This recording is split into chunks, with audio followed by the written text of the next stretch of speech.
Hello and welcome to Luxuries Outdated. Now today I'm going to look at a game that I remember being really amazed by back in the early 90s.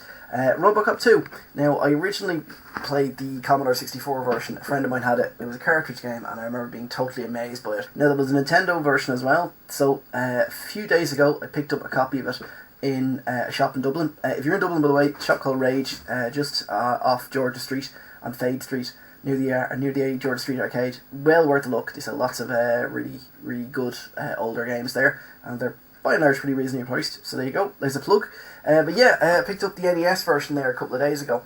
So fired it up even on the old Nintendo, and eventually, as you'll see once I got it working, yeah, I was amazed at how different it was from the way I remembered.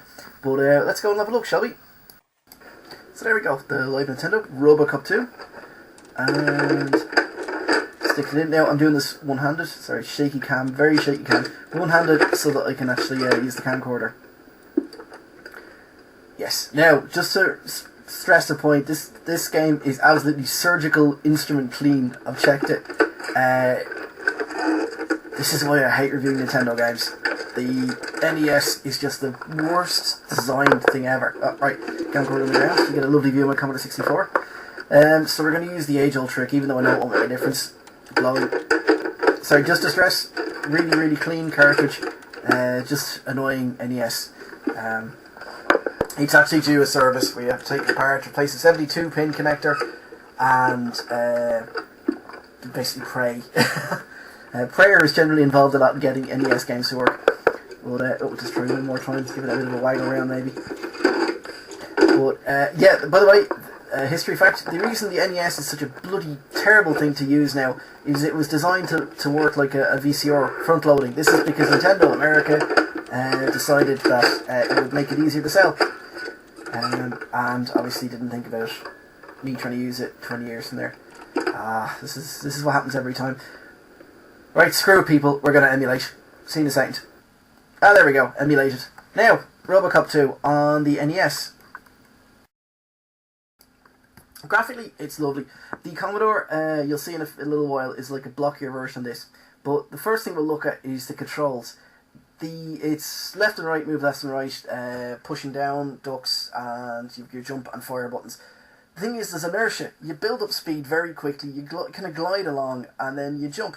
So your jumps, obviously if you run you'll make a higher jump, but the inertia is really hard to get used to. I like it, but it's a Marmite thing. You either love it or hate it. Now the purpose of the game is collecting nuke, which is the makey-uppy drug they used in Robocop 2, and you also can arrest burglar types. You'll see the little burglar icon there flashes when they're on screen and it makes a noise. No, but again, apologies, there's one there, I just shot him. Rough justice in the streets. Apologies, because I still need to work out how to have the emulator working so that it'll record audio. And as you can see, recording it live doesn't work too well. So we're emulating. So the game, like I said, it's insane. You're going to see, I'm going to pop into a secret level in a second, okay? A secret area in the level. Now, the thing is, if you don't find this, you don't get enough nuke to complete the level. And it's completely unfair. Now, if you don't get enough nuke, it's not the end of the world. You have to do an extra little section, shooting range. You'll see that in a minute because I'm, let's just say, oh yeah, deliberately I won't get enough nuke so you get to see the section. Not that I probably, oh god, my jumping's terrible. Yes, deliberately I jumped there so that you get to see this extra section. But if you don't know where that secret area is, and I had to look it up, you basically don't get, you won't get enough nuke and you can't finish the level and you have to do this extracurricular thing at the end, the shooting range. So, did I mention the jumping? This is very hard. It's the inertia system that you build up inertia. The jumping is horrible, and the thing is, the game relies on towards later on. It turns into a really kind of finicky platformer. So let's just see now if we do this properly. 17 nukes by the way there. Let's go see. No, let's just shoot them off the screen. Now we're going to take a big run. And we'll do a jump. Now do you see the nuke there? It disappears before you can get to it. That's just really bad design. This is, like I said, I was in awe of this from the Commodore 64. I thought it was an absolutely brilliant game. And just playing it now, I could just see how much it could have done with some proper bloody playtesting. It's just, the difficulty level is very hard. And it completely punishes the gamer. as I said, you do not have enough nuke there. If I hadn't have found, the only hope you have at getting the nuke is finding the secret area on that map, and there's no way of knowing it's even there. So this is the calibration section. This is the Operation Wolf style section you do. Within the game's logic, it's to recalibrate your firing mechanism, but it's basically to punish you. It's actually not a bad little thing there. You shoot at the targets. There's extra time up that I missed. And there's extra magazines that you can shoot at as well, and you shoot at the army guy there, and there's a Rambo guy and a gangster and various other targets. I think that's a hostage that you don't shoot. It's always one of those. They penalise you for shooting them for some strange reason. But it's a good little thing. But like I said, you're basically giving it as a punishment between levels. It's a pity now. It's not, you know, that you get extra weapons or something if you complete it and it's between each level. If you fail this, by the way, you have to redo the level. The first level that we just did there, so it really penalises the gamer. So it's not much fun really in that respect. So let's just see now. I've 8, 7, 6. Let's count down to me here. 5, 4. Will I go for the magazine? No. 4. Sorry, 4 there. So I can't even count properly. My God. 3, 2, and the last guy. Bada bing. There, 0.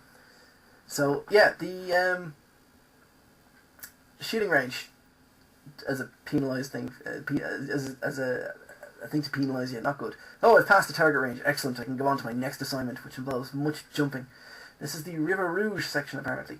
Now there's a conveyor belt here, and you basically get flung from that at high speed, so it's quite hard to actually control. You will see me dying a lot here. If you thought the bit where I was dying earlier on that one jump was bad, I'm probably going to be even worse here. So just to make you aware. Again, collecting nuke, collecting baby food there, by the way, which is Robocop's meal of choice. And oh, got a message there. I'll have to check that in a minute. Yeah, so you basically go through this level again. It's typical kind of mad scientist factory style level. This kind of thing crops up a fair bit in the game. The outdoor scenes are reused a fair bit as well. So it's like I said, it's a good game, but it's bloody hard, and the difficulty is just on the unfair side. If you're a bit of a masochist, you know, or you really like Robocop, or you really like hard shooters, then it's worth checking out. I don't think it's on any of the virtual consoles, so you're probably going to have to look at eBay. Again, Rage, that I mentioned earlier on. Great place to look for games in Dublin. Please give me any free cartridges that are knocking about, Mr. Rage. Blatant plug.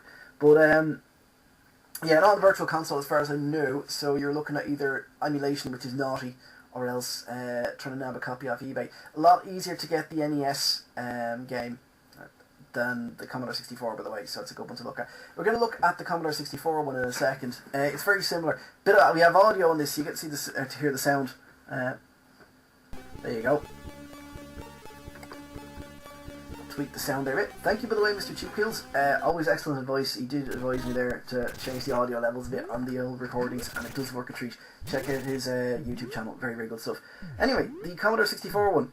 If you are lucky enough to play this on the original Commodore 64 and not the Commodore GS cartridge, you are dealing with controlling it with a joystick. It's not fun. Here's one I've played earlier. Because you just didn't want to sit around watching me jump badly. The GS controller was similar enough to the NES's, so you could do jumps and shooting fairly easily. Using a joystick for it with that inertia system we talked about is just horrible. I do not know how I played this back in the day. Oh look, I've shot a hostage. Oh dear. As you can see, the graphics, I'm guessing I always thought that the NES was a port of the C64. I think it's the other way around. But, now, I'm being lifted up and moved around by a giant magnet for some reason. So, just in summary, it's Robocop 2 on both systems. It's worth playing, but you're dealing with some controls you'll either love or hate, and my god, with a joystick you'll hate them. And you're also dealing with an insane difficulty level that just hates gamers. I'm using the Commodore 64 with a hack there just to clear levels, because for the love of God, would go nuts trying to play it with a regular joystick. If I ever pick up a GS, I'll definitely have to try it with the proper controller. So as you can see, similar enough kind of backgrounds. There you go, Robocop 2. Worth a punt, but if you have a low tolerance for really hard games or finicky controls, maybe give it a miss. There you go, Robocop 2. But wait, before you go, after sacrificing some chickens and completely overhauling it and doing some serious prayer, this is the NES with my copy of Robocop 2 and a shaky camera, working very, very well. So just to show you that stuff does work eventually if you spend enough time and take care and actually rebuild your console. So there you go.